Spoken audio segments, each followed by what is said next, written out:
Elizabeth, the Queen Mother, is the popular face of British royalty. For nearly 100 years, she has dedicated herself unselfishly to her family, her friends, and her duties. Despite her age, she stands out well in the company of younger members of the royal family. With her two daughters on the balcony of Buckingham Palace, the two generations of royalty command a powerful audience. When the Queen Mother steps out, she's always a picture of gracious smiles and floating summery frocks.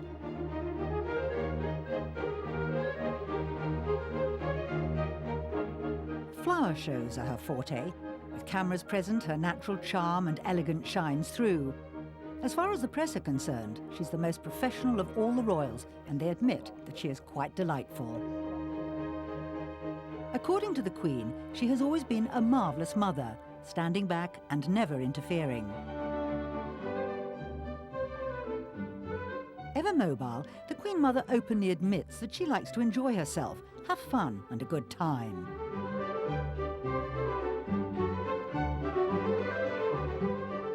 But behind this image, there is a tough, charming public relations genius who believes deeply in the enduring institutions of the state.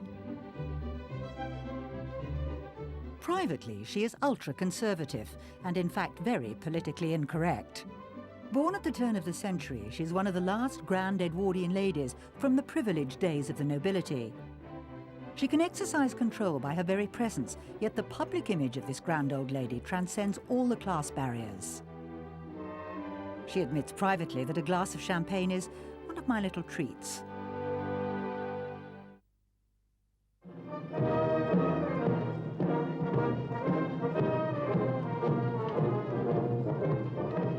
For nearly a century, the Queen Mother's presence has graced the balcony at Buckingham Palace.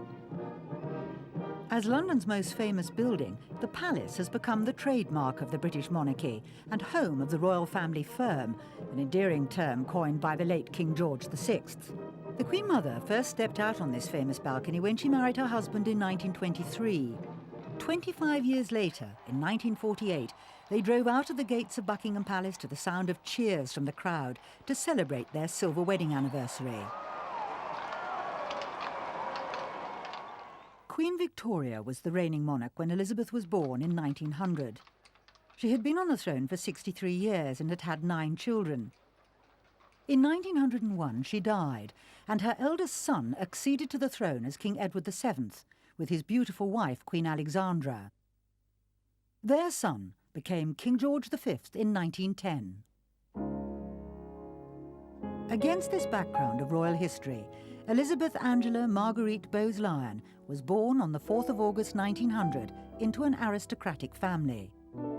Her father, the 14th Earl of Strathmore, who was descended from King Robert II of Scotland, inherited a small fortune in 1904, making him a multimillionaire by today's standards. The Bowes-Lyons were a very old family, going back to God knows whom in Scotland. And they were also very rich. They'd come into money rather fortunately, as well as having a lot of land. And they owned several castles, a huge house in St James's Square in London. Her father didn't really think much of the royal family. So at the time that there were thoughts that she might marry into the royal family, he wasn't especially impressed by that because they were really aristocrats in their own right and had come down. They were descended from King Bruce of the Scots and so on. So really very, very grand family. Educated at home, Elizabeth grew up at Glamis Castle, one of Scotland's most impressive ancient buildings. Set in a park modelled in the fashion of landscape gardener Capability Brown, it's been in the Strathmore family since 1372. The young Elizabeth was closest to her brother David. They were fun-loving, and together they enjoyed dressing up for dancing lessons. They were like a sort of extra little family at the end of the line. And she was very, very close with him. She was very, very fond of him. Both of them were charming children in a very natural way. I think their mother used to call them the 2 little Benjamins. The Strathmore's first daughter had died, so their new little girl was especially adored. With 8 older brothers and sisters, not surprisingly, Elizabeth was the apple of her mother's eye. She was very close to her mother, and I think perhaps she was a bit spoiled because she was a very charming child, and all the servants adored her. She used to go into the kitchen and beg for extra jellies and cream and things like that. I think because of her great charm, she could get away with anything. Elizabeth had an idyllic childhood at Glamis Castle, and she grew into an attractive young girl with a gentle manner. She was very petite and small, and she had a pretty heart-shaped face, and beautiful blue eyes, and a lovely complexion, and dark hair, which she wore in a rather old-fashioned way for those days with a fringe. But she had this sort of radiant attraction. She had this great power even then of making people feel that she was concentrating on them, that she was only interested in them, which is one of the most attractive qualities you can have. The First World War broke out in August 1914 on Elizabeth's 14th birthday. King George V led the nation's war effort by example as well as by position. He was photographed visiting the trenches in France, but the news from the front was gloomy. Back in Scotland at Glamis Castle, the Strathmore family opened their home to wounded officers. The young Elizabeth was always there to make them feel comfortable. After their convalescence was over, the officers would write to Elizabeth. Always caring and considerate, she took time to reply. Dear Harding, thank you so much for your letter. I'm sorry that you can't find a job. It seems to be very difficult now. She saw, if not the actual business of war, she saw the results of it. And she was a sort of partner, part companion, part younger sister. She used to read to them, she used to write letters for them, and she was just with these wounded soldiers.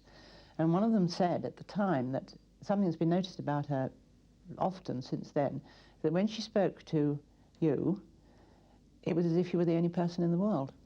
King George V and Queen Mary had 6 children. He believed that fear should govern his offspring, all of whom were terrified of him. Bertie on the left was their second son. His eldest brother David on the right was always singled out for particularly unpleasant treatment. Queen Mary believed, she believed that it was more important that her husband was the king of her children rather than their father. He was rather bad-tempered and grouchy old codger at the time.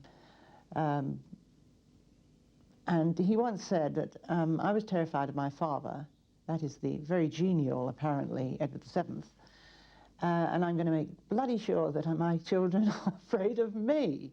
Now, I don't know if this is actually what he did, but he was a bad-tempered old grouch, and they were frightened of him, and all of them were highly nervous.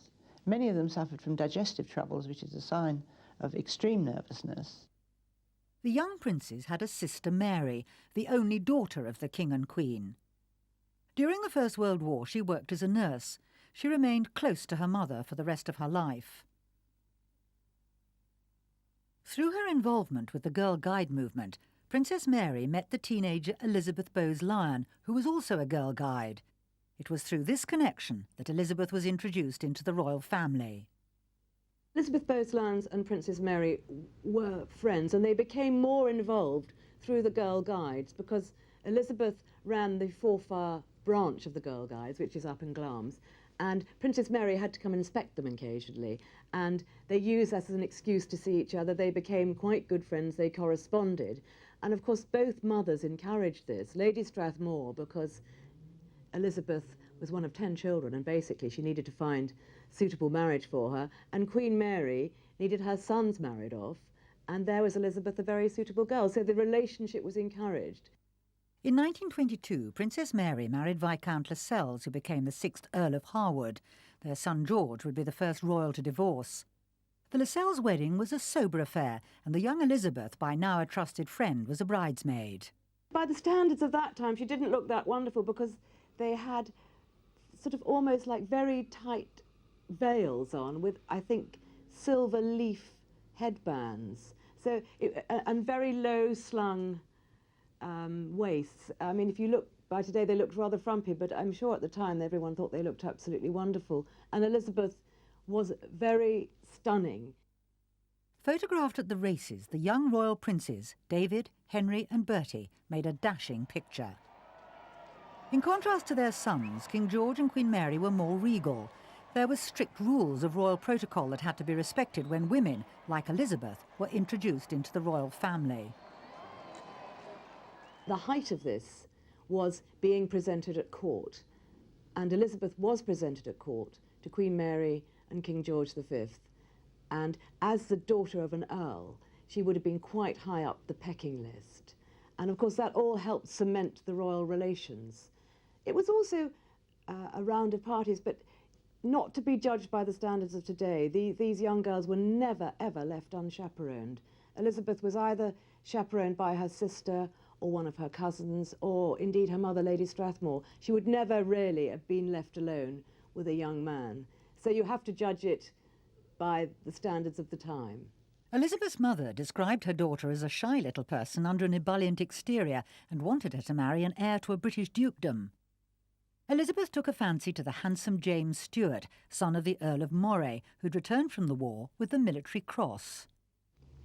James Stuart was very handsome and a wonderful dancer and very sophisticated, and according to popular myth, which has actually now been proven, that Elizabeth Bowes-Lyon was in love with him.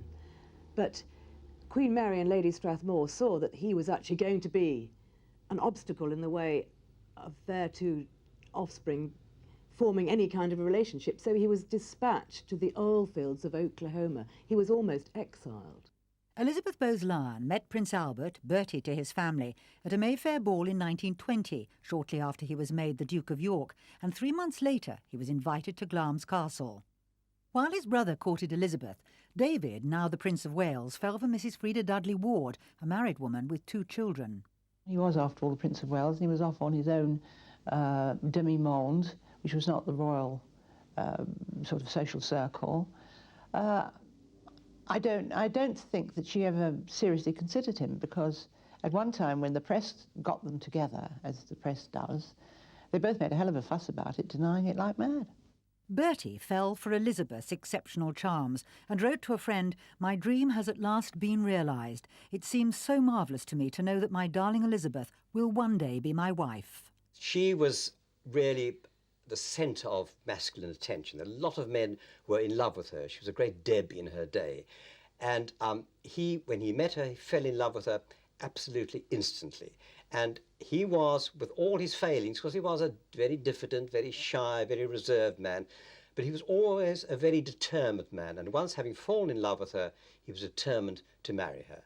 So he asked her 3 times, and for the first 2 occasions she refused. She didn't really want to be caught in this kind of royal cage. She was a woman who was used to her independence. She didn't really want to lead the restricted kind of life which marrying into the royal family would mean. But he was very persistent, the Duke of York, and he simply kept at her and kept at her and kept at her. And in the end, she agreed. She really loved him. He had a very vulnerable quality, which is very appealing to some women. And he did really need her. And then he was physically attractive. He had a very good figure. He danced very well. He was very athletic. He dressed very well. And he was a good guy. It was really a very popular marriage, because the Prince of Wales, his brother, wasn't married at the time. So there was rather pressure really on the Duke of York to marry. So when they married, it was a great public occasion. The public were very taken with it, because she was very, very beautiful. He was a good-looking man. It was a kind of romantic wedding, and very, very popular. She was so good for Bertie. She brought him out, she supported him, she made his life fun, she made everything go around him. And I suppose they must have been a bit worried, because he'd had a history of bad health, because he stammered and was very shy. And so nobody could have been more ideal. At 23, Elizabeth was beautiful, described by one unsuccessful suitor as having an indescribable and indefinable atmosphere. On her wedding day, the bride stepped out of the family home in Bruton Street accompanied by her father. On that cold, damp Thursday in April 1923, eager eyes in the crowd caught their first sight of the royal couple, and millions of people lined the roads to cheer them. The presents came pouring in. King George gave her a suite of diamonds, and Queen Mary sapphires and diamonds from her own collection. Her wedding dress was described as the simplest wedding dress ever made for a royal wedding. Wedding dresses were very fashionable then. I mean, they reflected absolutely the period of fashion of 1923. It was made of an extraordinary fabric, which I must say puzzles me enormously, which is chiffon moire, which is almost a contradiction in terms. And it was not a regal wedding dress, it was not a royal bride's wedding dress, but it was a sort of a fashionable, aristocratic, young, I mean, it was perfect for exactly who she was. It was the right dress. But, I mean, looking back, it was a very curious shape, but all dresses at that time were curious shapes. I mean, it was a medieval shape with a square neck and these bands of silver lame sort of seeded with pearls going this way, and then a long band going to the floor. So it had this odd medieval look mixed with the 20s sort of straight shape. It's very difficult for us looking back now to have these veils which were in fact, instead of just being kind of clouds of misty tulle, which the Queen Mother went into later in her life, they were rather oppressive, almost claustrophobic cloches, sort of ribboned down. And she's kept that element later in her life with her hats, but that in private too. The couple took their wedding vows at Westminster Abbey. The Archbishop of York, preaching the sermon, assured them that the warm and generous heart of the people takes you today into itself. The newlyweds returned to Buckingham Palace in the state glass coach with its imposing escort of cavalry. Elizabeth was now Her Royal Highness the Duchess of York. As fourth royal lady in the land, she was now entitled to curtsies and all the other royal tributes. The procession swept down Constitution Hill and into the palace. There was something very appealing about the bridal couple. His clean-cut good looks complemented her wistful beauty, and they both looked radiant. The bride and bridegroom appeared on the balcony to acknowledge the cheers from the crowds. The wedding breakfast was held in the state dining room for 123 people, with 66 of the closest relatives seated at tables prettily decorated with Elizabeth's favourite pink tulips and white lilacs. The young couple left on their honeymoon from Waterloo Station, destined for Scotland. The new royal bride had agreed to give an interview to a magazine, much to the chagrin of her royal in-laws. The interview she gave, which she sort of did because she was a nice, outgoing, newly married young woman, was to a magazine, and she was giving away a few of what King George V, her father-in-law, had considered to be royal secrets, like what they had for breakfast and what the colour of the furniture was. And he told her, please don't do that. He adored her, actually, so he wasn't grouchy with her. And I think she took the lesson to heart. And although the royal families have been more sort of forthcoming since then, and we know more about them, or think we do, I think that rule stuck. What her father-in-law told her has lasted for a lifetime. On the 21st of April 1926, after a difficult labour, the Duchess of York gave birth to a girl. Queen Mary wrote in her diary, "A little darling with a lovely complexion and pretty fair hair." She was christened Elizabeth Alexandra Mary, giving her the same initials as her mother. The Duchess gave birth to a second daughter, Princess Margaret Rose, in August 1930. The King and Queen were delighted with their little granddaughters. Marriage transformed Bertie's life. Most of all, Elizabeth gave him the stability of a happy home and a precious family. In private, they say that he was a man who could be quite easy, quite amusing, quite at ease with himself in private. But in public, he had none of this. She was exactly the opposite. She had all the strengths where he had the weaknesses. And as she wasn't in any way a domineering woman, she wasn't in any way a hard woman, she knew exactly how to handle him. She knew exactly how to bring out his strengths. So they were very, very good together. It was a very, very successful marriage. He said many years later, when Queen Elizabeth, when his daughter Elizabeth married Prince Philip, he said, "Your mother is the most wonderful woman in the world." And I think this is perfectly true. They were a devoted couple. The Duke and Duchess of York were the rising stars of the new House of Windsor. Elizabeth, known as the Smiling Duchess, was her husband's mainstay. Attention now turned to the marriage of his brother George, Duke of Kent. Despite a playboy reputation, he married Princess Marina of Greece in 1934, the granddaughter of Grand Duchess Vladimir of Russia.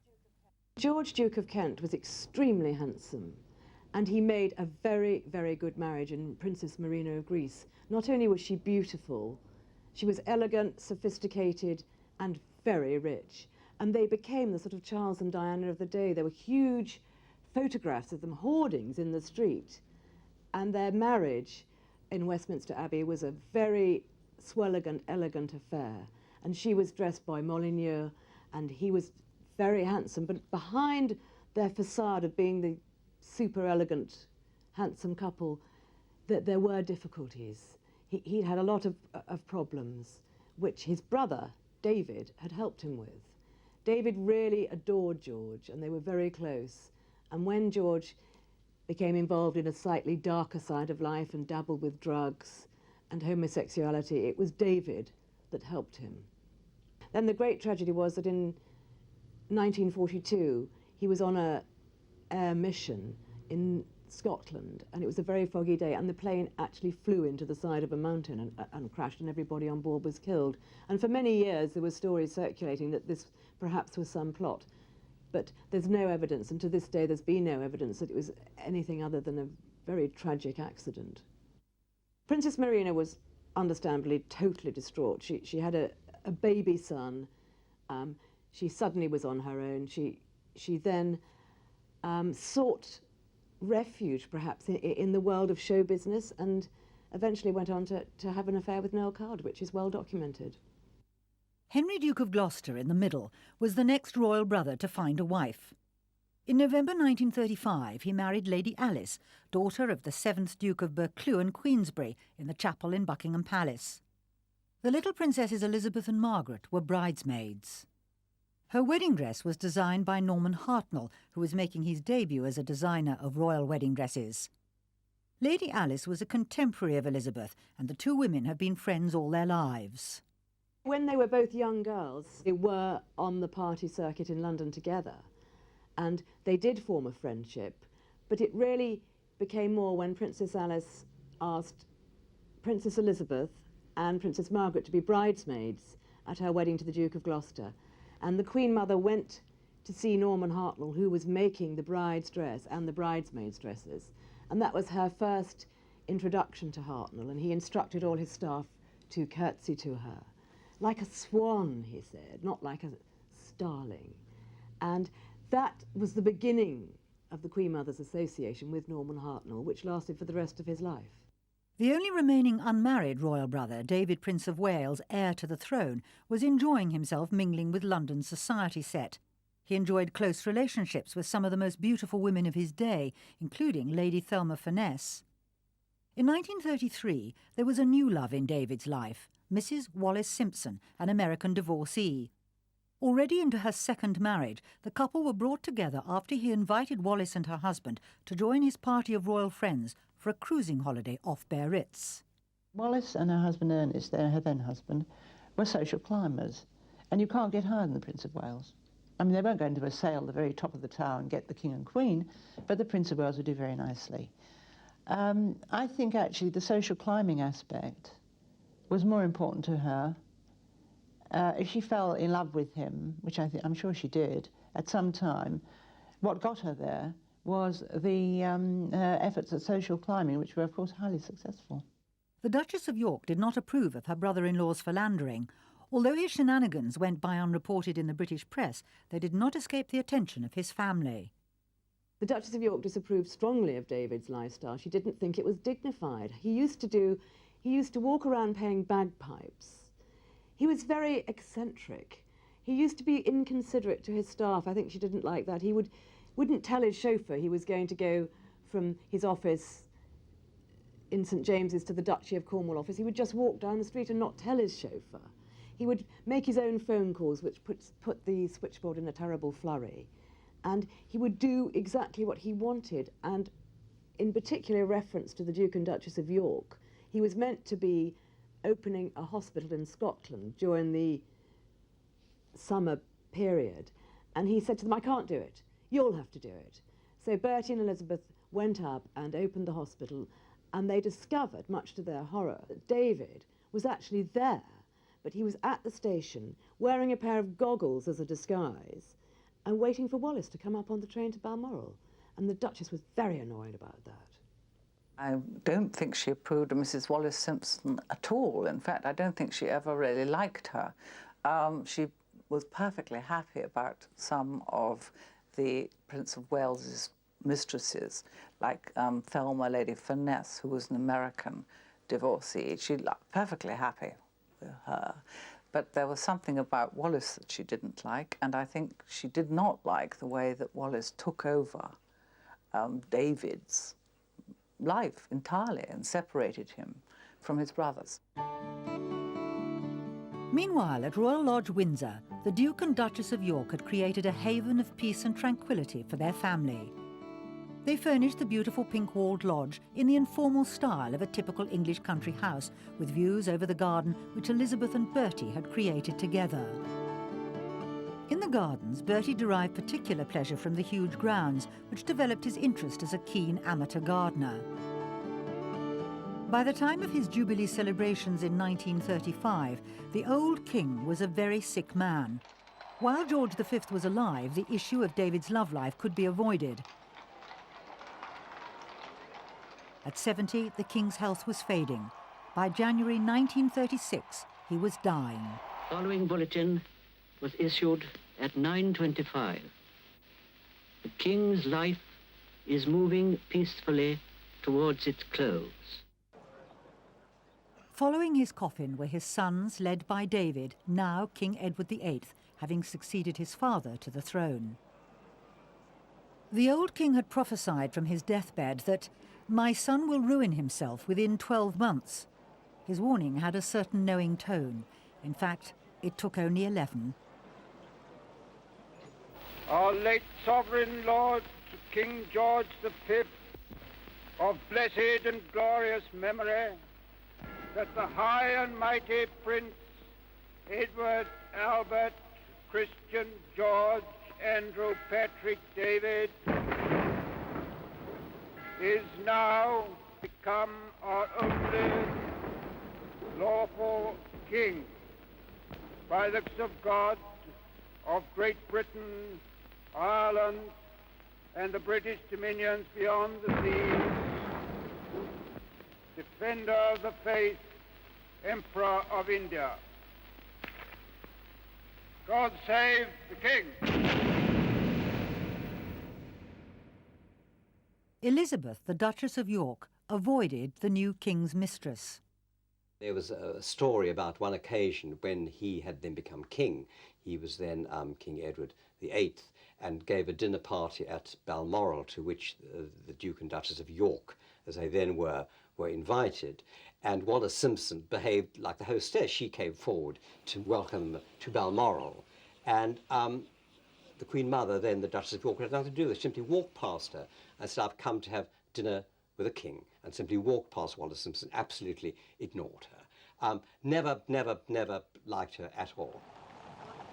Outwardly, Edward VIII followed his father's traditions. He kept up the ceremonial side of his role, but he was a king in conflict with his government, church, and family. The British public had been kept in the dark about his activities with a married woman, but on a trip abroad, he and Mrs. Simpson were received by Adolf Hitler. Wallis was kept very much under wraps at first. I mean, the family were aware of her, but she was sort of persona non grata, and David had to go through all sorts of devices to get her even through the gates of Buckingham Palace. And I don't think Elizabeth knew her until she suddenly reared her head as the great obstacle to Edward's remaining king. That, of course, meant that her husband was going to become king in his stead. And at that point, I don't think she thought very fondly of Wallis. They were very different people. I mean, Wallis was hard, shiny, bright, typically brash American, cool, cold. And Elizabeth was aristocratic, but relaxed in the nice English aristocratic way. I don't think they would have got on together at all anyway. David's love for Wallis, now twice divorced, caused a constitutional crisis. After the Bishop of Norwich spoke out, the king abdicated. The press reported that Mrs. Simpson had sailed to France, and for the first time in Britain, their king's relationship with a married woman was out in the open. You all know the reasons which have impelled me to renounce the throne. Believe me when I tell you that I have found it impossible to carry the heavy burden of responsibility and to discharge my duties as king as I would wish to do, without the help and support of the woman I love. Crowds, stunned by the announcement, gathered outside Buckingham Palace. In June 1937, David, now the Duke of Windsor, and Wallis were married in France at the Château de Condé near Tours.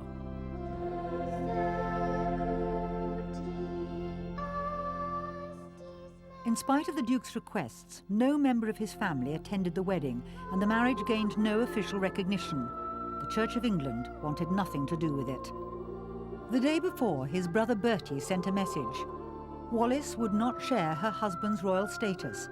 She could call herself the Duchess of Windsor, but she was not to be addressed as Her Royal Highness. Bertie became King George VI. He was totally unprepared for the role of king and commented, "With my wife and helpmate by my side, I take up the heavy burden which lies before me." He was highly nervous. He had an ulcer. He had a stammer.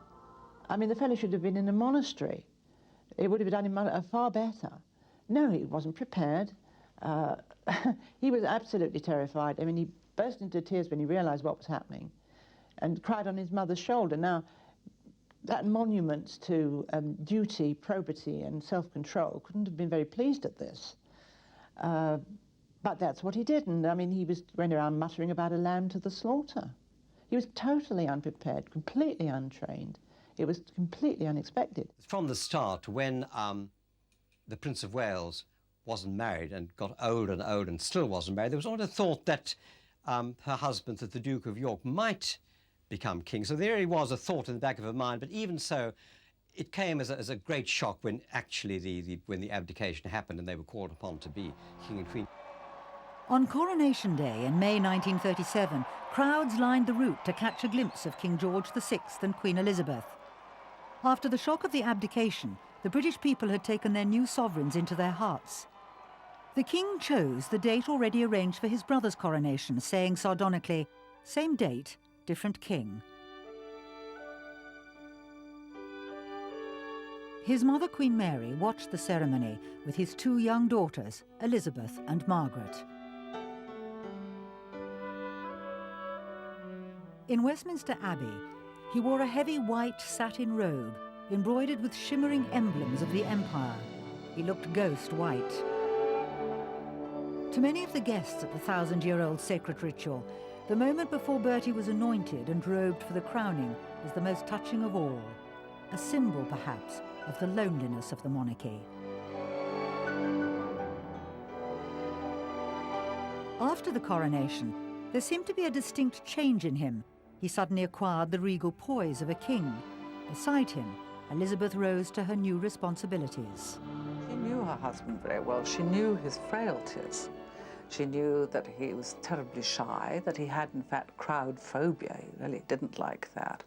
And so she could see the enormous burden that would be placed on this not very strong man.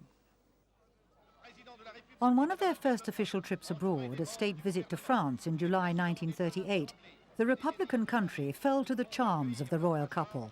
Headlines proclaimed, "We have taken the Queen to our hearts. She rules over two nations. France is a monarchy again." The King and Queen breathed fresh life into the entente cordiale between Britain and France. French newsreels recorded their visit and were enthralled by the spectacular dresses created for the Queen by Norman Hartnell. Norman Hartnell started making clothes for Queen Mary, and then he moved on to other members of the royal family, but it was really for the Queen Mother that he's best known.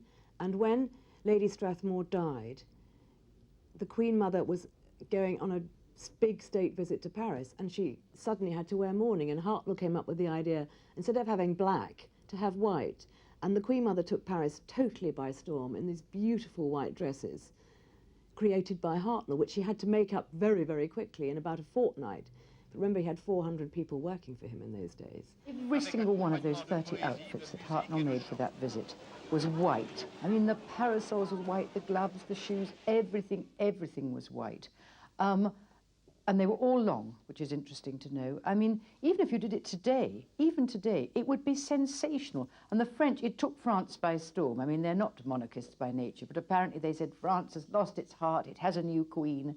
People cheered, people queued, and the fabrics, the sketches of the dresses, they make me want to cry even today. I mean, great garlands of camellias, lace, cobweb lace, tulle, silk organza. I mean, this was, you know, the Queen Mother has something about herself which is unique, and it was uniquely translated by Norman Hartnell for the French visit. I mean, I can remember a friend of my mother's saying that no one will ever repeat that success.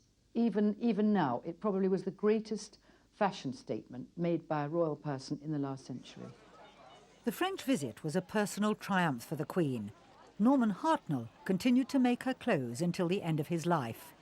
The Queen Mother was very much to do with couture. She's nothing to do with ready-to-wear at all.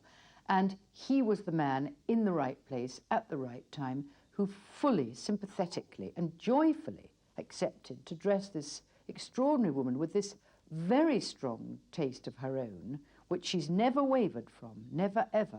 All the craft, all the kind of skill of couture could be lavished, both money-wise and occasion-wise, on his work for her. On official visits, Queen Elizabeth was often accompanied by her two daughters, Princess Elizabeth and Princess Margaret. The family life of Elizabeth and Margaret, or was of course known as Mary Rose, seems to have been as near idyllic as it was possible to be.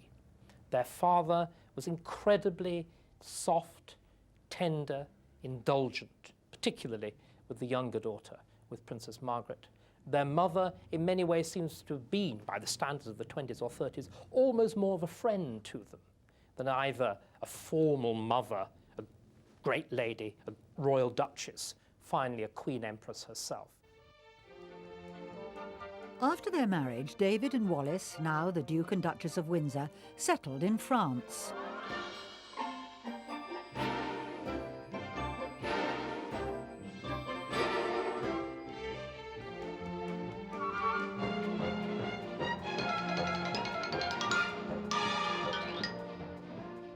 They were photographed at a gala in Cannes, close to the location of one of their homes at Cap d'Antibes. The Duke considered his exile to be only a temporary affair, and he assumed that it was only a matter of time before they were accepted back in Britain. But this was never to be. Reports of a tour the Duke and Duchess of Windsor made to Germany was headline news in Britain and America. This upset the royal family and the British government, who were concerned that Germany was rearming its war machine. On a lighter note for the royal family, the United States were captivated by the royal couple when in 1939 the King and Queen embarked on a 6-week royal tour of the continent, the first reigning monarchs to set foot in North America.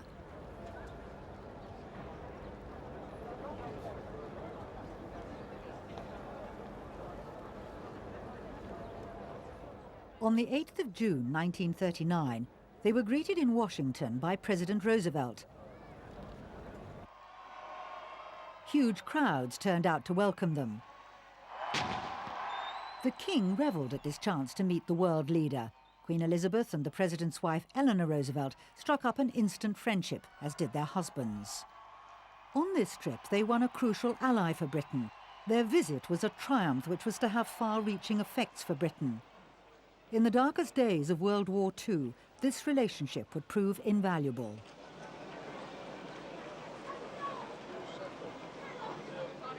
Here, as in France a year before, the American people were captivated by Elizabeth's dignity and grace, and particularly charmed by Norman Hartnell's elegant creations. Their tour included a visit to Canada.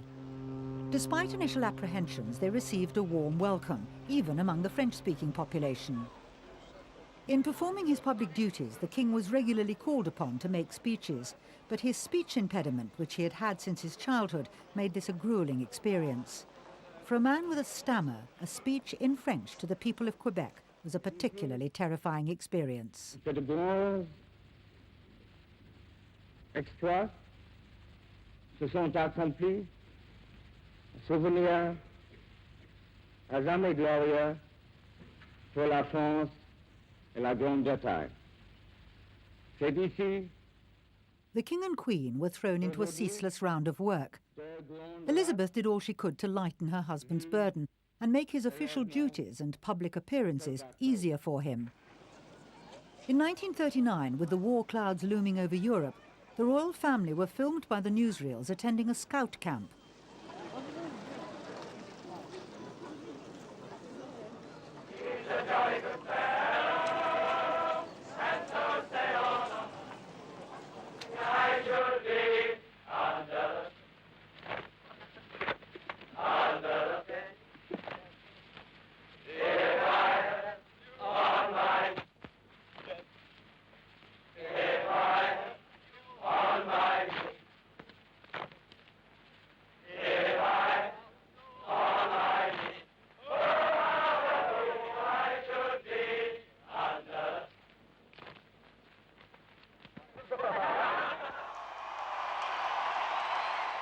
Shortly before the war, Queen Elizabeth launched the ship named after her.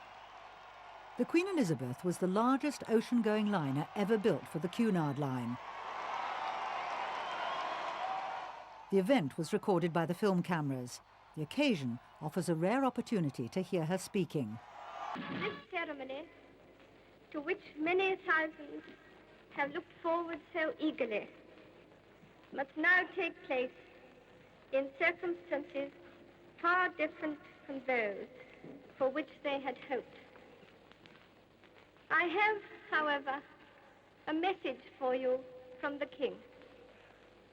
He bids the people of this country to be of good cheer, in spite of the dark clouds hanging over them, and indeed over the whole world. As war was declared with Germany, everyone looked to the royal family for morale and leadership. In 1940, Buckingham Palace suffered a direct hit. Queen Mary had been sent to Badminton, a safe house. Elizabeth wrote to her, "My darling Mamma, I hardly know how to begin to tell you of the horrible attack on Buckingham Palace this morning. Bertie and I arrived there at 11:15, and he and I went up to our poor windowless rooms." When the royal couple inspected the damage, the Queen said, "I'm glad we've been bombed. Now we can look the East End in the face." There were lighter moments. When an explosion hit the drainage systems, the garden was flooded with rats, which everyone had great fun chasing. By the end of the war, the Queen recalled, there were no windows left at all. Poor old house. While the King believed victory would eventually come, the strain of the war took its toll on him. He was a heavy smoker. I don't think she tried to stop him smoking very much, and I don't think she realised probably how bad it was for him. When it came to the drinking didn't affect his daily life, it didn't affect his work. He used to like a good hearty swig out of the whiskey decanter in the evening, particularly at regimental dinners. When it came to his fits of temper, she was one of the few people who could calm him. Whenever he was in a temper, they say that she would teasingly take his pulse and go tick, tick, tick, tick, tick, just to make him laugh at himself. He took himself very seriously. He took everything extremely seriously. She's got a more buoyant nature. She tends to throw things off. So they complement each other wonderfully well. Where he was short-tempered, she really was kind of as calm as the day was long. She's a very easy woman, I think, to live with, and this is exactly the kind of person he needed. He was a tremendous warrior. She's a woman who simply had a way of casting off her worries, a very equitable temper. Queen Elizabeth was a constant visitor to the wounded. Her wartime morale-boosting efforts were unequalled. Hitler regarded her as the most dangerous woman in Europe. He felt that she had the king, by then King George VI, under her thumb. He thought that she was, as indeed she was, a very strong-minded woman, and that her husband, though King George VI, was a rather weak-minded man. And so Hitler was very conscious of the fact that she might have been the power behind the throne, which I don't think she really was. I think she was a tremendous help to King George VI, but I wouldn't say that she was actually the power behind the throne. But Hitler was very conscious that she was a woman of considerable strength of character, which indeed she was. Despite the dangers, the King and Queen refused to leave their country. Like everyone in wartime Britain, they had a ration book and clothing coupons. Whenever possible, the King and Queen shared the deprivations of their subjects. Queen Elizabeth joined the war effort in a knitting campaign with other ladies at Buckingham Palace.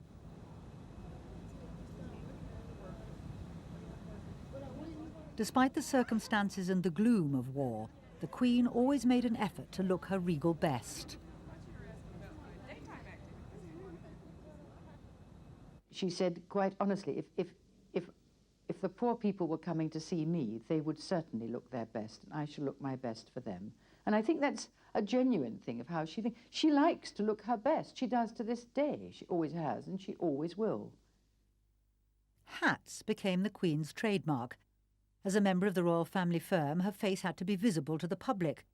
She incorporated in their design emblems that reflected the war effort, like the winged insignia of the Royal Air Force. She liked to say she only got normal rations, but in fact she did get more clothing coupons than most, by a large, large chalk. But the fact is she still wore, she would always wear a hat. I mean, it was unacceptable, I think, for her not to wear a hat. She couldn't have borne to go out. She would not have been dressed. But, I mean, obviously it reflected the sacrifices people were having to make. The hats were much smaller, and they were made of much, much sturdier, more useful, I mean, cheaper, really, I suppose. Less fancy fabric, felts and wools and tweeds, and a lot of felt, because felt works very well for a hat. During the war, the teenage princesses spent time at Windsor, and Princess Elizabeth was often seen in uniform. Finally, when the King and Queen were utterly exhausted by the rigours they and their country had been through, the long years of war drew to a close. Queen Elizabeth's wartime efforts were rewarded when Nazi Germany surrendered to the Allies in 1945. Hostilities will end officially at 1 minute after midnight tonight, Tuesday, the 8th of May. But in the interest of saving lives, the ceasefire began yesterday to be sounded along all the fronts. The German war is therefore at an end. We may allow ourselves a brief period of rejoicing. Today is Victory in Europe Day.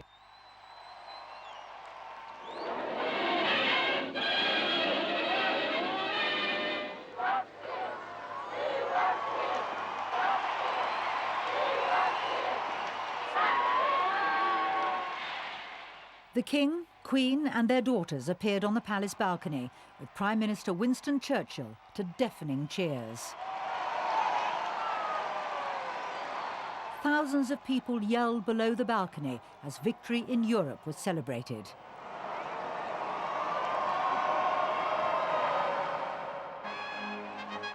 In 1947, the royal family left Britain aboard the battleship HMS Vanguard for a state visit to South Africa. The 3-week voyage gave them time to relax and unwind after the ordeals of war.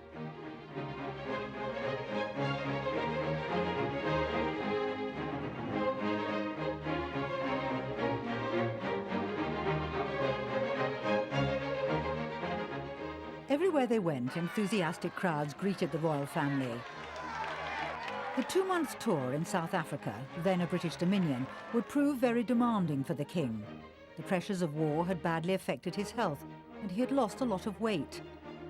He was on a mission to stop the nationalist government from winning an election and imposing apartheid on the country. His mission failed. However, despite the heat and long distances, the Queen always managed to look her best. As a young man, Theo Aronson recalls one particular occasion. We drove there through the heat and the dust one day to this terrible railway siding, not a blade of grass, not a tree, just this desolate country all round, and about 20 of us waited there for the train to come in. The King got out wearing an ordinary little summer suit, and the princesses got out just wearing ordinary little cotton or linen dresses. But the Queen dresses her for a garden party, tremendous ostrich feather hat and floating panels with ostrich feathers and pearls and jewels and high-heeled shoes, and quite right too. She had come 6,000 miles to be on that very spot on that very day. 32 years later, I met her and I told this little story. And I said the first time I'd seen you, I said, you stepped off that train and I thought you looked like $1 million. And she fell about, she laughed and laughed. She said, Mr. Aronson, we so seldom hear that kind of spontaneous remark. It makes all our efforts seem worthwhile. Princess Elizabeth celebrated her 21st birthday in South Africa. In a speech, she acknowledged that her coming of age was also a moment of self-dedication. Now before you all that my whole life, whether it be long or short, shall be devoted to your service and to the service of our great imperial family to which we all belong. Princess Elizabeth had fallen in love with Prince Philip of Greece. Their engagement was announced on their return from South Africa. Princess Elizabeth fell in love with the exiled and penniless Prince Philip of Greece, then a serving officer in the Royal Navy. For Elizabeth, it was love at first sight. Prince Philip's parents were divorced, and it fell upon his ambitious uncle Louis Mountbatten to steer the young prince in the direction of a royal marriage. At the beginning, they weren't too eager, I think. They thought that the present queen was too young, really. She should really have met some other men. But the present queen, I mean, their daughter Elizabeth, was absolutely determined to marry Philip. And so, in the end, they liked him. He was a kind of man's man that King George VI liked. Louis Mountbatten, known as Dickie, was married to one of the world's richest heiresses, Edwina Ashley. The Queen thought them rather presumptuous. Had certain reservations about his uncle Louis and his aunt Edwina Mountbatten. She thought that Dickie Mountbatten was pushy and ambitious and tried to get perhaps too much advantage out of Bertie, who was very fond of him. And she disapproved very much of Edwina, who she thought was a champagne socialist and rather fast. On November the 20th, 1947, Princess Elizabeth and Prince Philip were married in Westminster Abbey. It was a spectacular wedding, which symbolised the end of an era of austerity for the nation and prompted fresh happiness for the royal family. The bride wore a fabulous embroidered gown, and the Queen lent her a royal heirloom. Of course, there is a strong tradition for a bride to wear something borrowed on her wedding day. And for Princess Elizabeth's wedding, she was lent a fabulous diamond sunray fringe tiara that was originally set with diamonds in 1830. It's a Hanoverian tiara, and that was handed down to Queen Victoria and through the royal family. It's very bridal. It does frame the face beautifully and is a very fitting ornament to a wedding day. I mean, of all the weddings, this one touches my heart the most, I have to say. It was so beautiful, it meant so much. It was the end of post-war austerity. It was embroidered with love, it was crafted with love. I mean, they say that people sent in their clothing ration coupons, and I'm sure that's true. Everybody wanted their dream princess to have it all. And the dress reflected that. It was designed by Norman Hartnell. It was inspired by Botticelli, apparently, and it had, you know, York roses and things of huge significance, which actually can die a death, but on this dress they really didn't. They looked absolutely wonderful.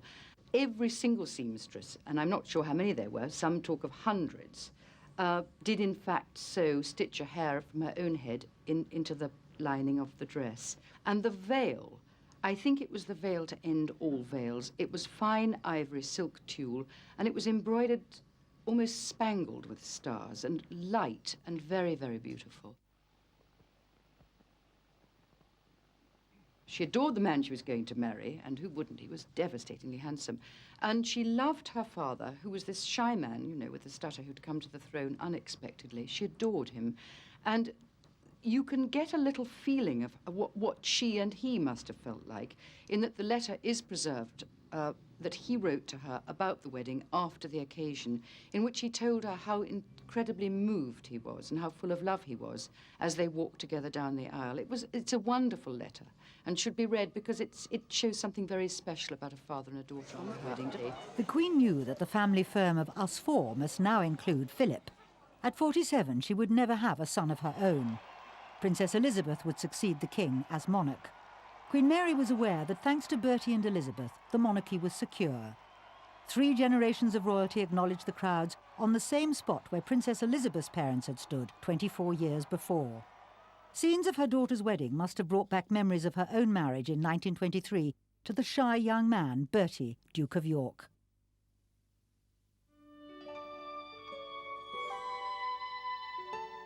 Prince Charles was born in 1948 and christened at Buckingham Palace in December.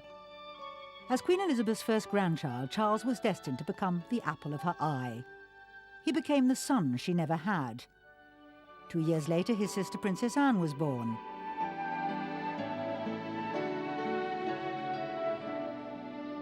spontaneous moments of love and affection for his grandmother were captured on many public occasions. It was to her that he turned when his father sent him away to boarding school.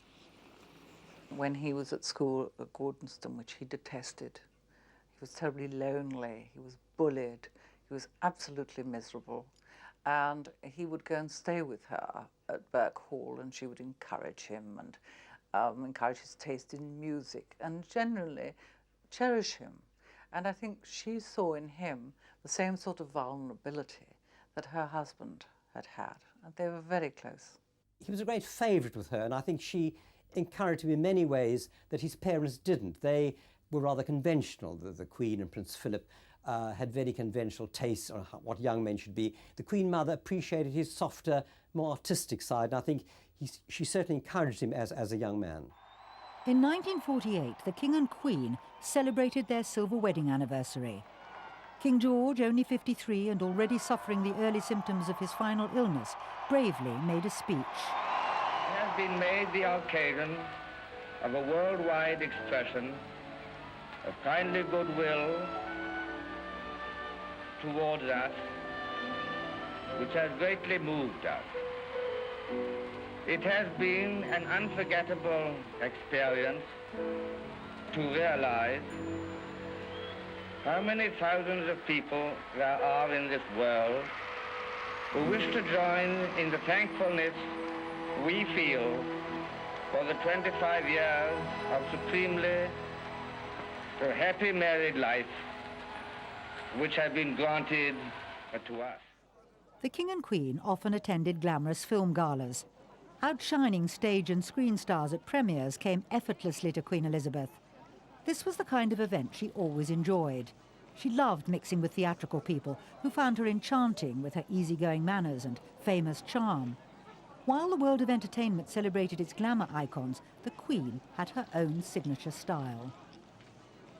In January 1952, Princess Elizabeth flew to Kenya on behalf of her sick father. She would never see him again. The King died in his sleep at Sandringham just 6 days later.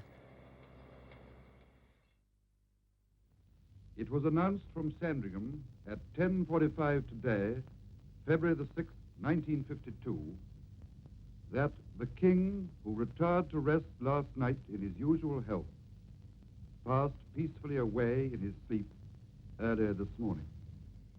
A week after leaving for Kenya, Princess Elizabeth returned to Britain as Queen Elizabeth II. Her government's ministers waited to receive her on the tarmac. The statesman who had served her father would now serve her.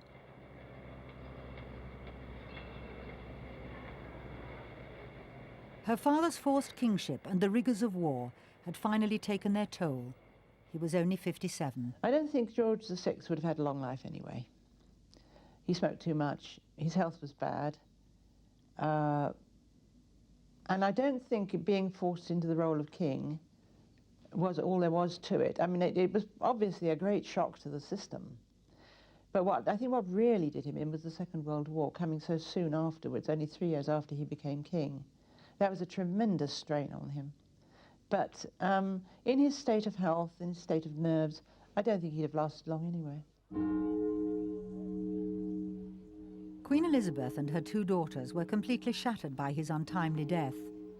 On the day of his funeral, the coffin was covered with the royal standard and a wreath bearing the message, "Darling Bertie, from his loving Elizabeth."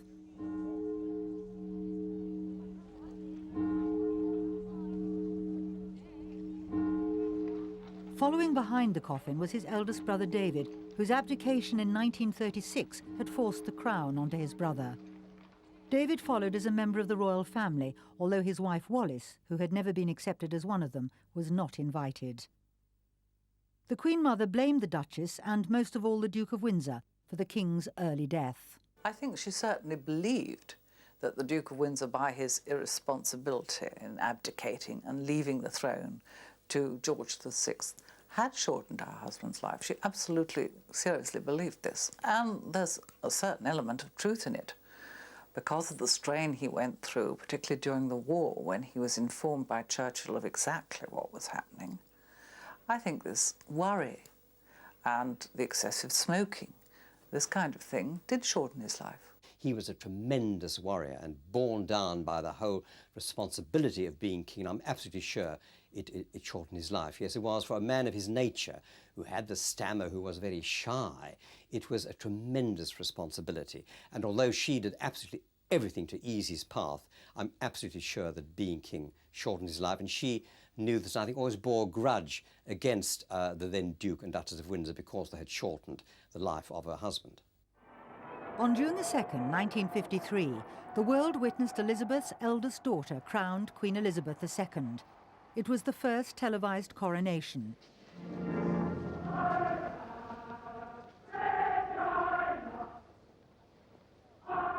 Elizabeth, now officially known as the Queen Mother, guided her 4-year-old grandson Charles throughout the long service.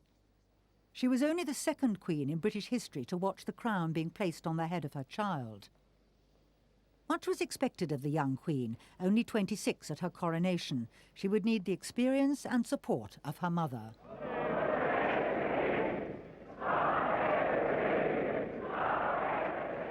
The Queen Mother, still young at 51, requested that she be allowed to continue the work that she and her husband had sought to do together.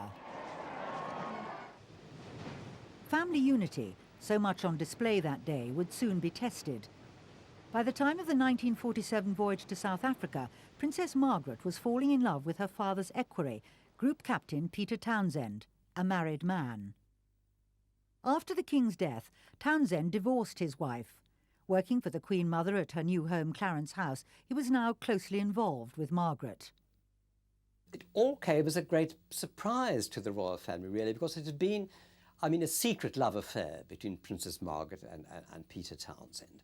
And the Queen Mother really had no idea at the beginning that this was going on under her very nose, because they were all together there in Clarence House. He was the comptroller, the Queen Mother's comptroller in Clarence House. So it came as a complete surprise. And what the Queen Mother did, which she does on many occasions, is simply turn her back on the whole thing. She simply put it out of her mind. I think this is one of her great secrets of her tremendous tranquility, that she doesn't let things bother her. The Queen Mother has always had her eye on history and has always wanted it to be known that she is above reproach. And to have involved herself in a scandal, which it was at that time, which was likely to bring down the royal family, or at least certainly severely damage the royal family if Margaret had married Townsend, I think she wanted to stay as clear from it as possible. In 1953, Peter Townsend divorced his wife. He was now free to marry Princess Margaret. But rather than face up to the situation, the Queen Mother avoided her daughter's problems. Peter Townsend and Princess Margaret separated, only to be reunited 2 years later. But Margaret, crushed by the disapproval of the establishment, decided not to marry him. The Queen Mother was relieved. Princess Margaret was determined, really, to marry Peter Townsend at an early stage. She felt it just wasn't right for all sorts of reasons. And in the end, of course, they prevailed upon Princess Margaret and she gave him up. Her sister, the Queen, didn't put any pressure on her at all. Princess Margaret's actual own Christian faith, and I think sense of her royal position, were the factors that decided her. I don't think she wanted to become a housewife, and Townsend never had any money. Very soon after her husband's death, the Queen Mother established a pattern for her widowhood, a life that was as busy as possible. Constantly in the public eye, the Queen Mother commented on the presence of photographers. It is so distressing for me that I always photograph so badly. The new Queen found her mother's advice and good humour was just the strength and support she needed in her new and difficult role. Once, when the Queen Mother arrived late from Buckingham Palace, she commented, "Please excuse me for being late, but I've just been up the road having coffee with my daughter." In 1959, she visited Nairobi to open a new dam.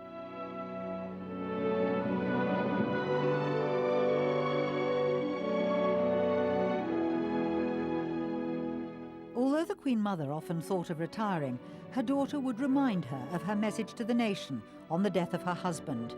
"My only wish now is that I may be allowed to continue the work we sought to do together."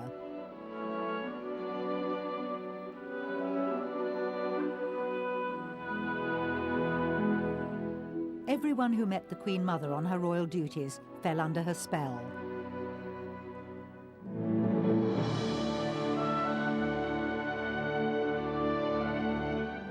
She became patron of over 300 organisations and charities and became the Chancellor of London University. The Queen Mother is sophisticated, yet she also loves country pursuits. Salmon fishing has been her lifelong hobby. She loved fishing. Fishing was one of her great things, and right up to extreme old age, there she would be standing in some Scottish burn with these waders on fishing. She loved fishing. She loved racing, of course. She's very knowledgeable about racing. So she had all these kind of county interests. The Queen Mother was overjoyed when Margaret, then almost 30, fell in love with society photographer Anthony Armstrong-Jones.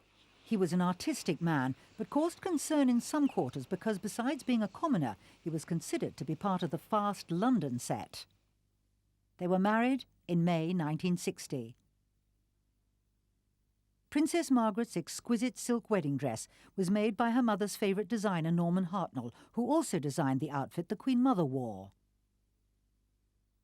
For Princess Margaret's wedding, he made her a wonderful sort of gold dress, and the hat was made by Madame Saint-Cyr, who was one of the top milliners in Paris. And Madame Saint-Cyr bought the hat over, and Hartnell showed it to the Queen Mother. She sat in front of her dressing table, and then he thought, I must mention to her the terrifying price, which I think for the feathers alone was £100, which was a lot of money in the 60s.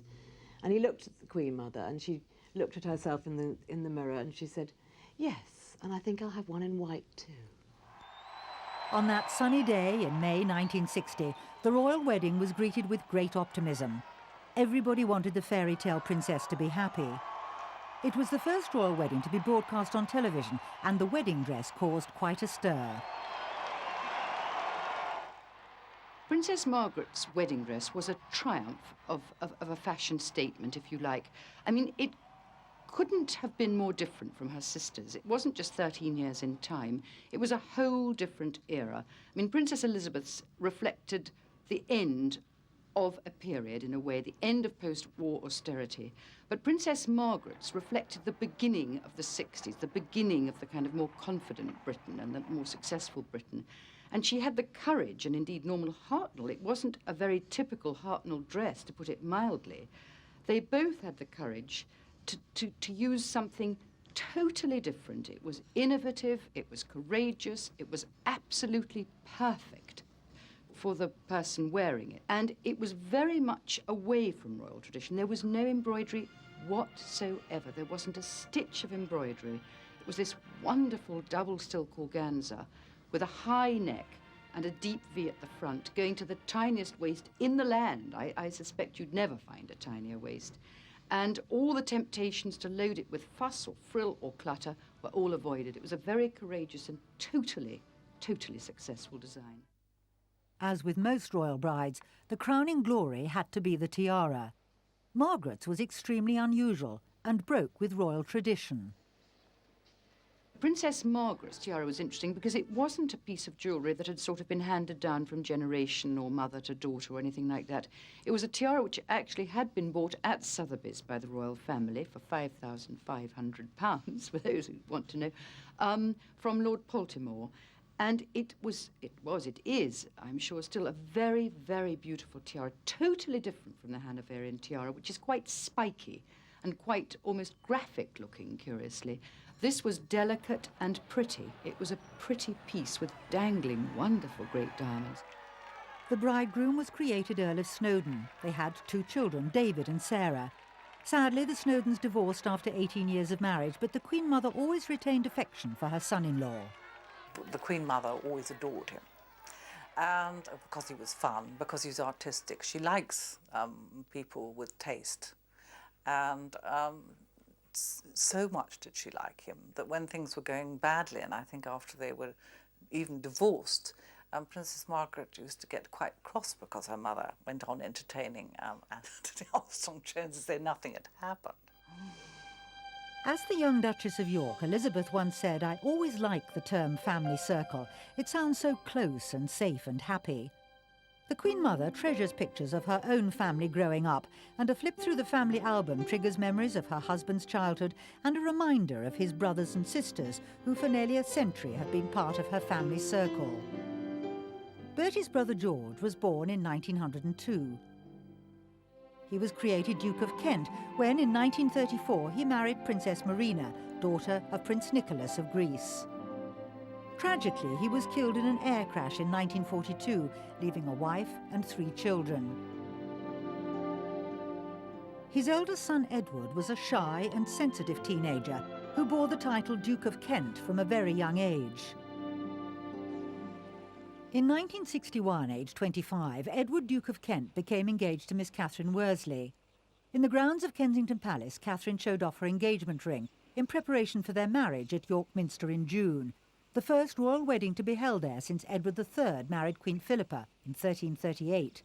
She was well connected to the royal family as her father, Sir William Worsley, was the Lord Lieutenant of Yorkshire, an office created by Henry VIII. The ceremony at York Minster rivalled any of the more traditional venues for royal weddings. Catherine's gown was made of shimmering white raw silk with a round neck emphasised by a plain row of pearls. The Duke of Kent's wedding to Catherine Wolsey in 1961 was a fantastic affair, but it was the first royal wedding to be held in York Minster for over 700 years. So it was something of a move away from the traditional Westminster Abbey weddings. But Catherine was a Yorkshire girl, and they thought it would be a wonderful idea to hold it in York Minster. And basically their marriage was extremely happy. They had to wait a long time before they were allowed to get engaged. And then in the later years of their marriage, with her ill health and her stress problems, it's slightly fallen apart. The Duke of Kent's sister, Princess Alexandra, was born in 1936. Within 3 years, World War II began, during which her father was killed. On Alexandra's wedding day in 1963, it was her brother Edward, the Duke of Kent, who gave her away. The 26-year-old bride had driven from Kensington Palace to Westminster Abbey amidst cheers and greetings from tens of thousands of people who lined the route. The Queen Mother was present with Prince Charles and other members of the royal family, and the bridesmaids included Lady Sarah Armstrong-Jones, Princess Margaret's daughter. Princess Anne was a maid of honour. The bridegroom, Angus Ogilvie, came from one of the noblest Scottish families with a long and very close association with the British royal family. Princess Alexandra's marriage to Angus Ogilvie was always considered extremely successful. They had their problems. He had a lot of financial problems, but she has stood by him, and they've produced some very nice children, and they're absolutely adored by all members of the royal family, and they are constant guests at Balmoral and constant guests of the Queen Mother. They're always there, they've done their duty, they're quiet, and they get on with it. Designer John Kavanagh used 82 yards of material for the wedding dress.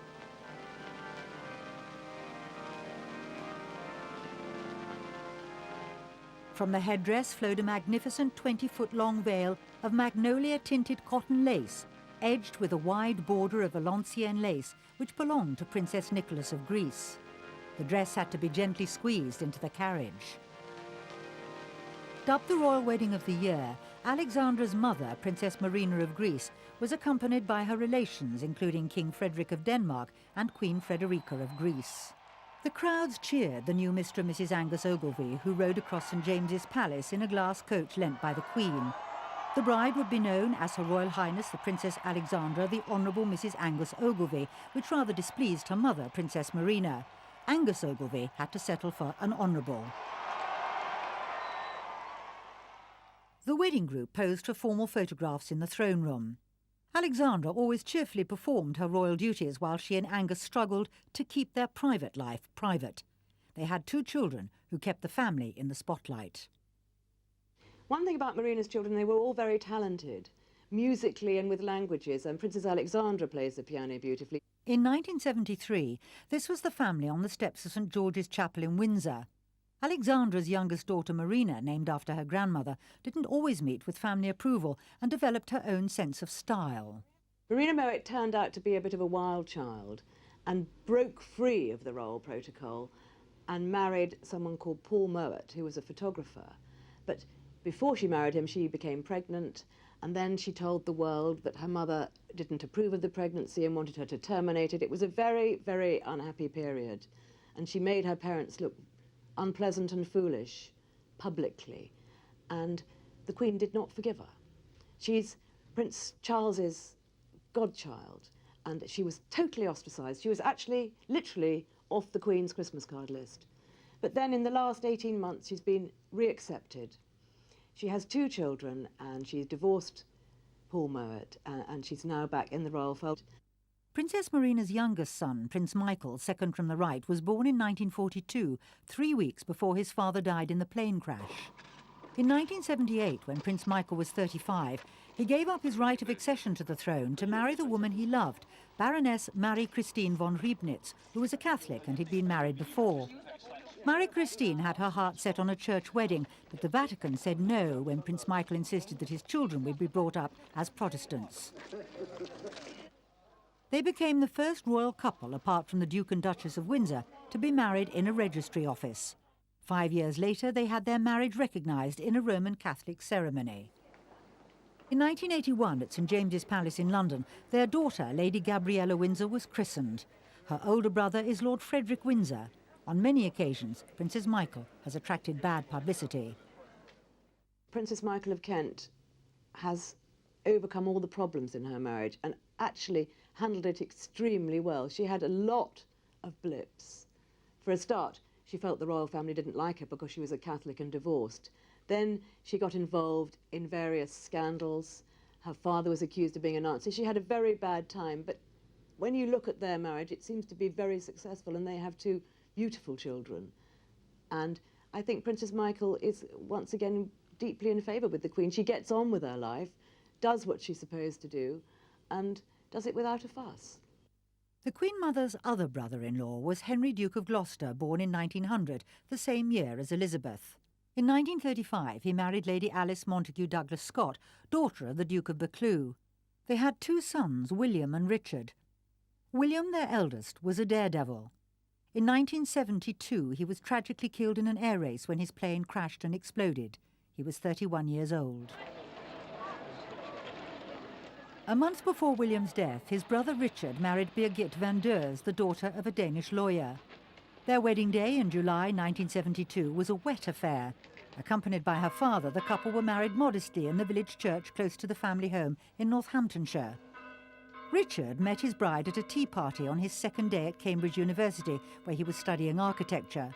She was working at the Danish embassy in London, and they went on to have 3 children, Alexander, Davina and Rose. Among the wedding guests were Prince Charles and the Queen Mother, who is almost the same age as Richard's mother, Princess Alice of Gloucester. By royal standards, the marriage was very discreet. The only unusual thing about their wedding was it was very low-key, it was in the country, and they had no bridesmaids, no pages and no press, which must have been rather nice for them. Princess Alice and the Queen Mother are only 18 months apart in age, but whereas the Queen Mother is vibrant and lively, poor Princess Alice is really confined to her apartment in Kensington Palace. She wanders around the garden, does a few little things. She was incredibly active until a few years ago, but the move from Balmoral Manor, where she lived most of her married life, sort of spiralled her down, and she leads a very quiet life now. Meanwhile, the Duke and Duchess of Windsor lived in grand style and travelled the world. They eventually made their permanent home in Paris on the fashionable Avenue Foch, close to the Bois de Boulogne. They wrote their memoirs and were photographed on rare visits to Britain, where they were still not officially welcomed by the royal family. In May 1972, the Duke of Windsor died. He was 77. In death, he returned to the royal family. But nothing could reverse the fact that he had been estranged from his family. Only 18 months had separated him in age from his younger brother, but he outlived Bertie by 20 years. He was buried in royal ground at Frogmore near Windsor Castle, according to his wishes. Some blame the Queen Mother for the long rift between the royal brothers. I think she certainly had a certain amount of influence in keeping the Duke of Windsor out of England. She mistakenly believed that he was still, would attract people and would make her husband less popular than he was, in comparison seemingly dull and this sort of thing. I think she miscalculated. In November 1973, Princess Anne was married in Westminster Abbey. Her wedding dress, made by Maureen Baker, was a heavy white silk outlined with pearls and silver thread. In 1923, her grandmother had made a similar journey to Westminster Abbey, and 50 years later she lent her granddaughter her own diamond tiara for her special day. Princess Anne married Captain Mark Phillips, an army officer and a show jumper, but sadly their marriage ended in divorce 14 years later. Her grandmother's tiara was the same tiara that her mother had worn at her wedding in 1947. The tiara that Princess Elizabeth wore is known as the Hanoverian tiara, and it was in fact designed and made in 1830 for Queen Victoria. It was made of old diamonds from the time of George III, and it was creating this wonderful, quite spiky tiara, quite high, which can also be worn as a necklace, interestingly enough. The royal family are very, very, very good with their jewellery. They can be worn for lots of different things. Anyway, Queen Victoria had it made in 1830 and left it to the crown, and Queen Mary wore it. There are pictures of Queen Mary wearing it. And then Princess Elizabeth wore it for her wedding because it was lent to her by her mother, Queen Elizabeth. The Queen Mother's principal trademark is her love of pearls. And you have to remember that she was a 1920s bride. She was brought up in that era when pearls were the most important accessory for a young girl and for any ladies of style and society. And she's remained true to that wonderful formal and traditional look. She still wears the most exquisite strands of pearls. The Queen Mother is a perfectionist, and no appearance is achieved without great attention to detail. Touching here, it's too full. Touching here, something wrong with the shoulder line. Here, the neckline, and then the fitter will suggest, perhaps, Mum, if we alter that, we make the neckline a little higher, would you feel? Yes, I think that would be very nice. And touching the hat here, it's got to come up. And all the little bits and pieces and the little band that goes underneath, you don't get complaints, but you know that if it isn't, you just keep on doing it until it's right. She was a fashion icon in the kind of way that people liked the fluff and the crinolines and the hats with the ostrich feather and the soft turquoise blue and the high heels, you know, with the sort of rather Minnie Mouse look. To say that she was a fashion icon like Jackie Kennedy would be, of course, not true. Wilt thou love her, comfort her, honour and keep her in sickness and in health, and forsaking all other... Prince Charles's choice of bride was closely observed by his grandmother after she had watched the young Lady Diana Spencer grow up on the Sandringham estate. The rest is history.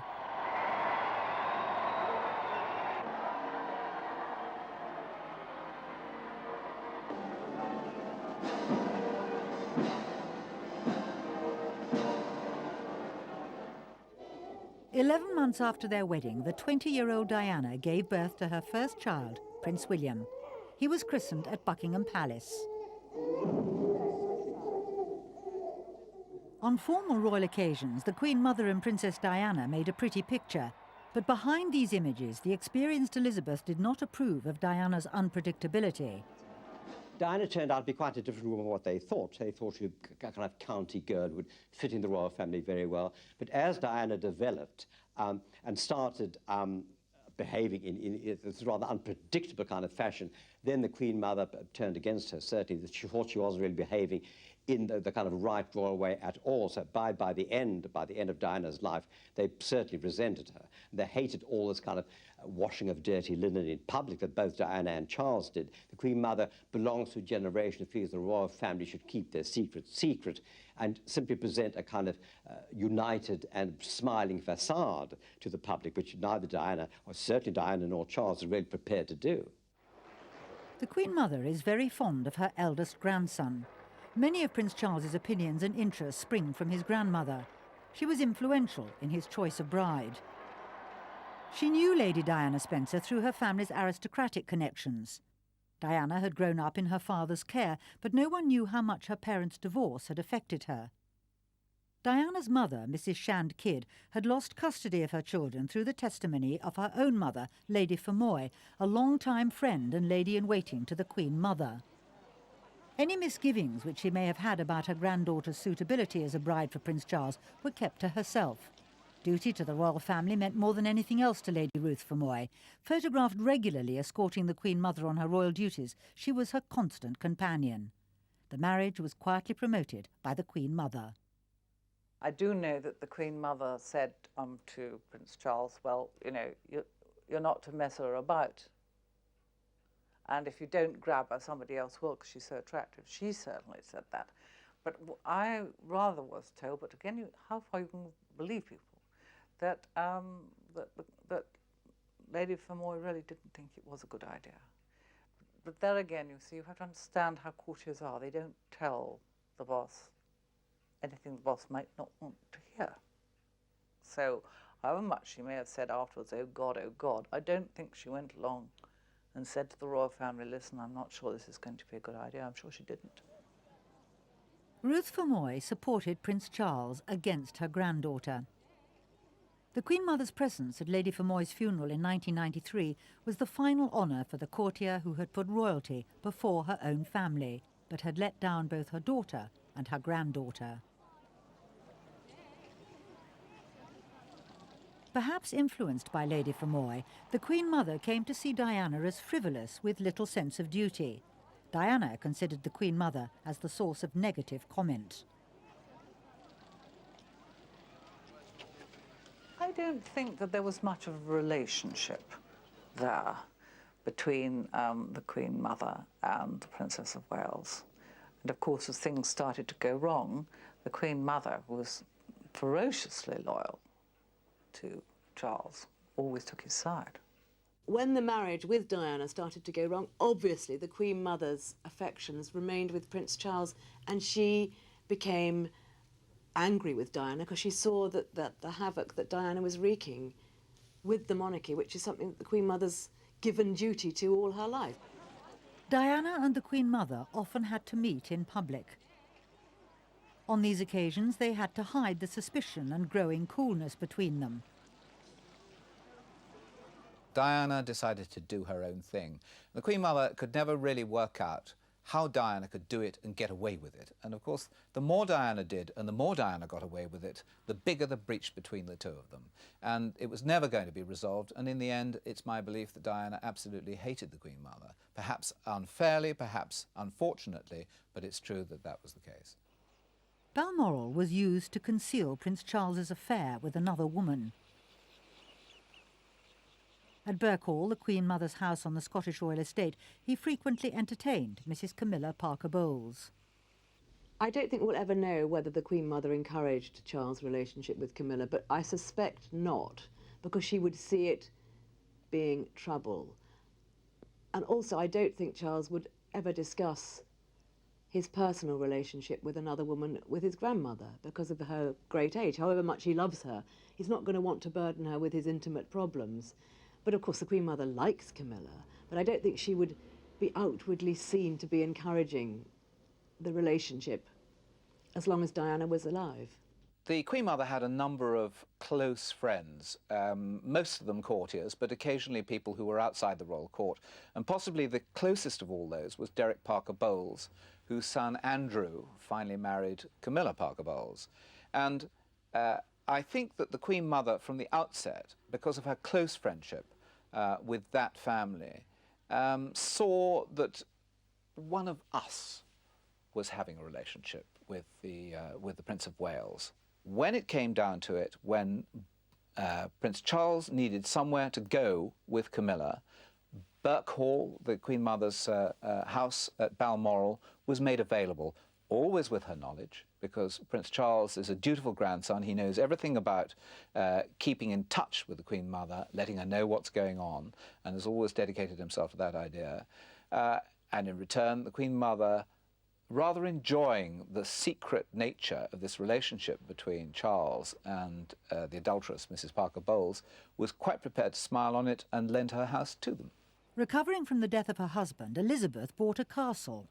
The Queen Mother actually only owns one home, the Castle of May, right perched on the tip of Scotland. She bought that after the death of George VI. She saw this derelict castle, and she said, I'm having it. And it became a symbol of her restoration to life, really, because she was bereft after he died. She wrote to Edith Sitwell, the poet, and said that her heart had shriveled. And she saw this ruined castle, and she restored it, and it's her holiday home. And she spends the late summer there and other times. Every year for more than 30 years, the Queen, on her way to Balmoral, has stopped to say hello to her mother on holiday at the Castle of May. The Queen Mother is always the life and soul of the party wherever she is. She just makes things go. She likes to have people playing the piano and singing, and when she's racing, her enthusiasm is always there. She's planned with her racing manager all the mating of her horses up to the year 2003, so I think she intends to be around for a while yet.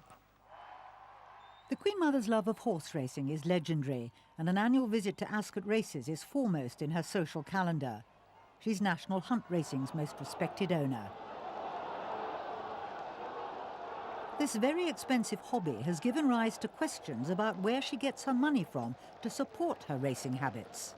King George VI didn't pay income tax. Somehow the monarchy arranged that they wouldn't pay income tax. So, of course, this vast fortune that they'd all inherited, and they owned a lot of properties and so on, all this untaxed money simply built up, and of course they had the most wonderful financial advice. So really a great fortune was built up, and she, having always had as much money as she wanted, never learned to economize. She simply spent and spent and spent. She loves clothes, she loves jewelry, she loves luxurious kind of life. She spends money on the races, she's got her own race horses. She's never really wanted for anything, and I think she's always thought, well, why should she? All this money is there, I may as well spend it. In the end, she has, I believe, something like a £4 million overdraft. The Queen Mother has an Olympian view about money. It's there, and it's there to be spent, and life is to be lived, and money helps. She doesn't concern herself with money. The Queen lobs her the odd amount of money so often. I mean, she does, I think she rather despairs of the Queen Mother's extravagance. Not another new dress, Mummy. And the Queen Mother would say, well, I have to dress up for them, don't I?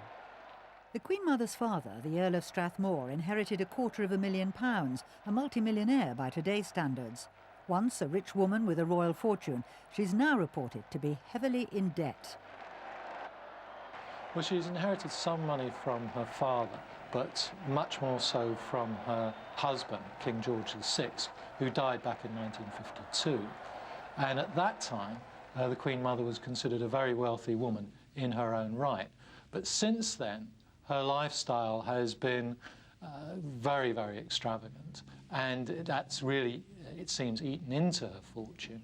5 years ago, the Queen Mother put £19 million in trust for mostly her great-grandchildren. And a good deal of that is to go to Princes William and Harry in 2 instalments, 4.9 million when they're 21, and another 8 million to be shared between them when they're 40. So the reason why she may not have a lot of money today is because it's being shunted to one side to avoid inheritance tax. I do think that the royal family, who have to pick up the bills after all for the Queen Mother, do slightly worry that she keeps on the central heating at her house, the Castle of May in the north of Scotland, all year round. And she only visits it from time to time, but in order to be able to make sure that the woodwork doesn't contract or that nasty damp stains appear anywhere, she will keep that central heating on. The bills are colossal. On a trip to Venice in 1984, the Queen Mother found her gondola ride magnifico, magnifico. For her, it was the fulfilment of a long-held ambition to revisit the glorious city and to indulge yet again in one of her favourite pastimes, dressing up. I mean, she loves clothes. She absolutely adores them. She's excited about new clothes still. It doesn't matter if she has 6 blue coats, if there's a new blue coat, she's excited about it, and how wonderful that is. Her most noticeable trademark, her hat, gradually evolved to become the gracious and unmistakable image of her years as Queen Mother. She grew up at a time when you did always wear a hat. You wore a hat as a little girl to school, to church. You always wore a hat. You weren't dressed outside your front door without a hat. No matter how ornate, what an amazing confection her hat may be, she will always, even if it has a big brim, it will always be turned up and soft and feminine. I mean, feminine is the key to everything. Yes. The Queen Mother's London home is Clarence House, a modest place by royal standards, but is it big enough to store all those clothes? All her clothes, which are in racks and polythene bags, beautifully kept, all on rails, sort of in her dressing room, which I gather that they've spilled out all along corridors and everything else. She will not throw anything away. Clarence House, where the Queen Mother lives just off the Mall, is littered with works of art, modern, impressionist, I think some classic stuff too, sculptures, and it has a wonderful, comfortable clutter too, very much a home. Lots of photographs, lots of mementos, a reflection of 100 years. She loves to entertain, loves to have people with her, loves to eat in the open air, and they set out the table in the garden of Clarence House in what she calls my green rooms, under the trees, and the table is laid with the most wonderful china and glass. I think the Queen Mother is wonderfully extravagant. She's living in a different age. She is an Edwardian, and she lives in an Edwardian way. She has more servants than any other member of the royal family. She invites people to lunch at Clarence House and says, we'll have a little picnic, and you will go out on the lawns, and there will be an array of silver and gold and plate on the table. There will be footmen behind every chair, and you will be served the finest wines and champagne. And that to her is a picnic. Outside Clarence House, the Queen Mother is celebrating her 99th birthday. She's surrounded by 4 generations of monarchy. A moment, perhaps, for her to ponder the past and to reflect on her own family's unhappiness. The Queen Mother is of a different era, and I think she finds it very hard to accept that so many of her grandchildren have had unhappy marriages and have not said, this is my duty, I'm going to put up with it. Instead, they said, I'm unhappy and I want out. And that is not the way she ever led her life. So I think she finds it difficult to understand. But once again, there's nothing she can do about it. So she just lets it glide over her. The Queen Mother has been a widow now for longer than she was a wife, but she's created for herself exactly the kind of life Bertie would have wanted for her. She openly admits that the only regret she has as she grows older is that things do not matter so strongly. By dedicating herself unselfishly to her duties, her family and friends, she's veiled her loneliness. As a major power behind the throne, the Queen Mother is one of the main reasons why Great Britain still has a monarchy. I think the Queen Mother's been the linchpin of the royal family throughout the last 100 years. She's the continuity. She's always there. As long as most people can remember, she's been there, smiling and waving. And the older generation will remember her during the war, and they will remember her devotion to duty. As long as she is alive, there'll be many things that don't change within the royal family, because she doesn't dislike change, but she doesn't like the order of things being changed. And I think that after her death, there will be a lot of trimming down of the monarchy, that the Queen has preferred to wait and, as long as Mummy's alive, leave things as they are. Queen Elizabeth, the Queen Mother, this has been your life and your century.